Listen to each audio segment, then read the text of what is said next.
गुरु प्यारी साध संगत जी, प्रेम से कहना धन निरंकार जी। आशा करती हूँ सतगुरु माता जी की कृपा आप सभी पर हो रही होगी और आप सभी बहुत अच्छे होंगे।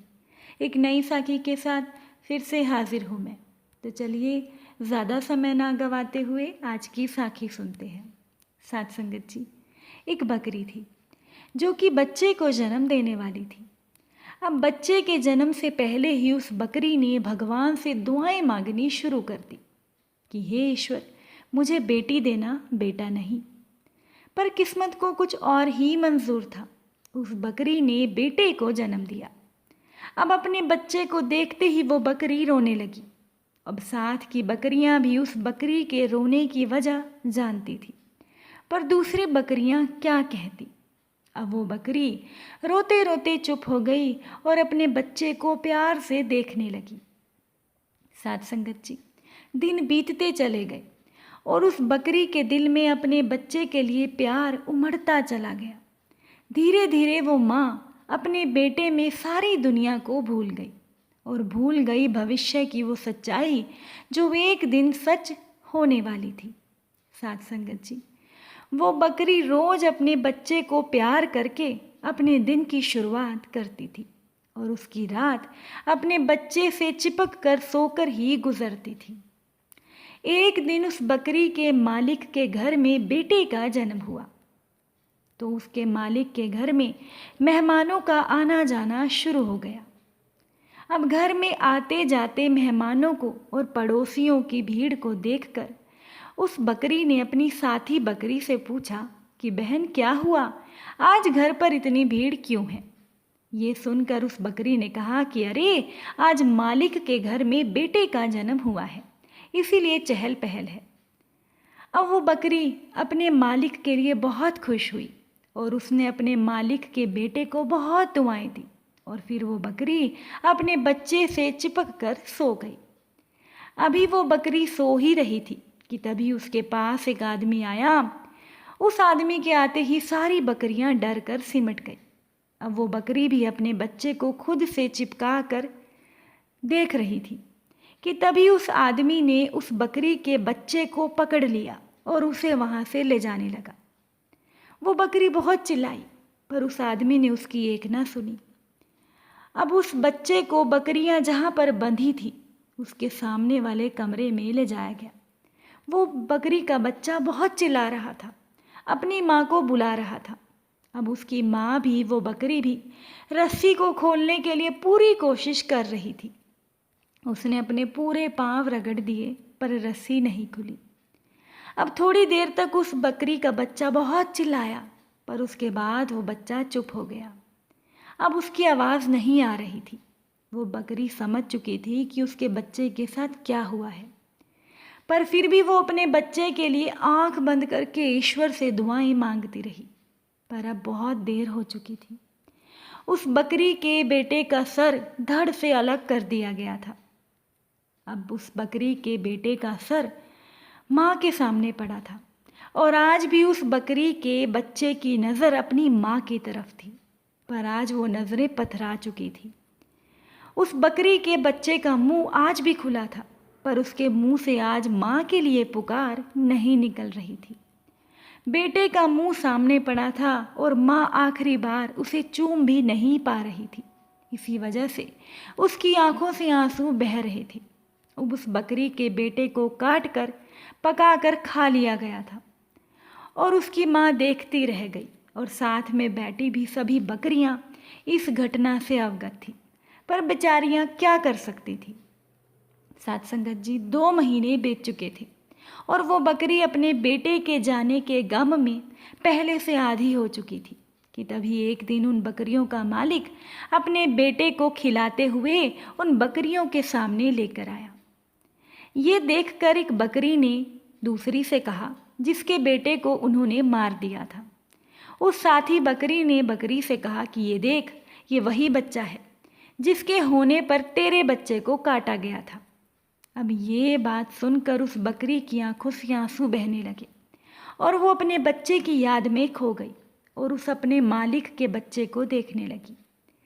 फिर उसकी साथी बकरी बोली कि देख, ये मालिक कितना खुश है, अपने बच्चे को खिलाकर, पर कभी ये नहीं सोचता कि हमें भी हमारे बच्चे प्राण से प्यारे होते हैं।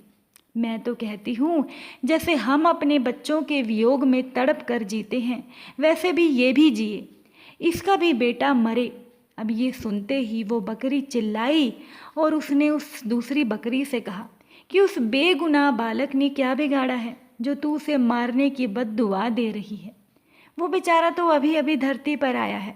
ऐसे मत बोल, ईश्वर करे उसकी लंबी उम्र हो, क्योंकि एक बालक के मरने से जो पीड़ा होती है मैं उसे जानती हूँ, और मैं नहीं चाहती कि वो पीड़ा किसी और को हो। ये सुनकर उसकी साथी बकरी बोली कि कैसी है तू? इस मालिक ने तेरे बेटे को मारा, फिर भी तू उसी के बेटे को दुआएं दे रही है। तो इस पर वो बकरी हंसी और कहा कि हाँ, क्योंकि मेरा दिल एक जानवर का है, इंसान का नहीं।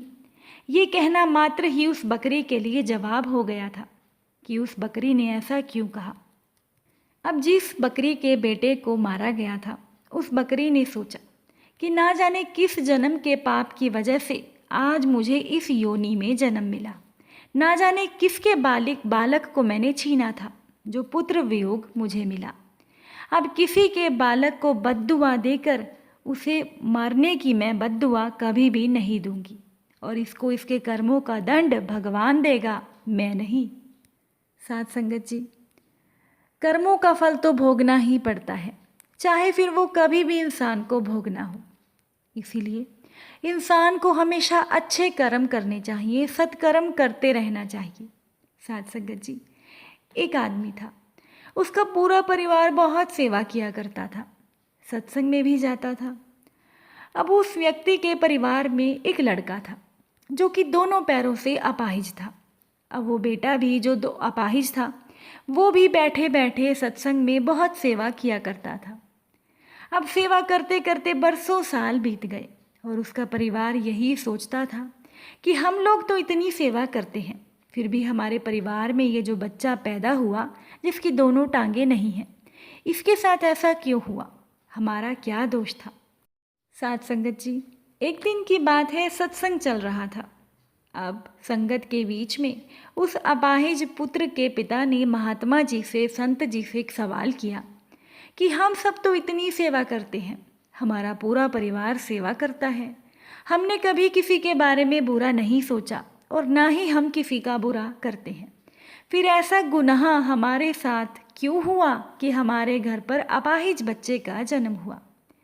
अब उस संत ने, उन महात्मा जी ने जवाब दिया कि वैसे तो ये बात हम बता नहीं सकते थे, पर इस समय तूने ये सवाल किया है, अब अगर तेरे इस बात का जवाब नहीं दिया जाएगा तो सारी संगत का विश्वास डामाडोल हो जाएगा। इसीलिए तू पूछता है तो सुन। ये जो बच्चा है जो दोनों टांगों से अपाहिज है, पिछले जन्म में ये किसान का बेटा था। ये रोज खेत में अपने पिता को दोपहर में भोजन का टिफिन खेत में देने जाया करता था। एक दिन इसकी माँ ने इसे दोपहर में 11 बजे खाना बनाकर दिया और कहा कि बेटा खाना खाकर अपने पिता को खाना दे आना। इसकी माँ ने खाना परोसकर थाली में रखा कि इतने में इसके किसी दोस्त ने इसे आवाज़ लगाई और ये खाना वहीं पर छोड़कर अपने दोस्त से बात करने के लिए बाहर चला गया।